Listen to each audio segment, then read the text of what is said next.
মানে আল্লাহর বেশি রহমত আছে ওই জন্য কিন্তু এই দেওয়ালটা বাড়ি দিচ্ছে।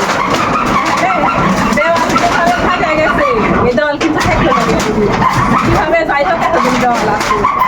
আর যেদিন হোক দেওয়ালটা ভেঙে ঠিক করা লাগবে, ওই জন্য ভেঙে ঠিক করতে লাগছে।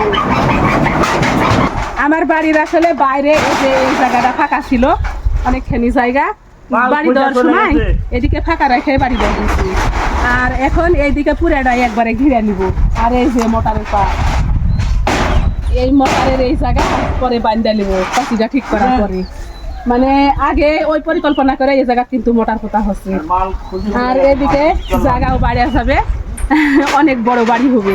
আগে ছোট ছিল বাড়ির ভিতরে জায়গা কম, আর এখন বাড়ি বড় হয়ে যাবে। তো সবাই দোয়া করবে আমার বাড়িটার কাজ সম্পূর্ণ করতে পারি তাড়াতাড়ি।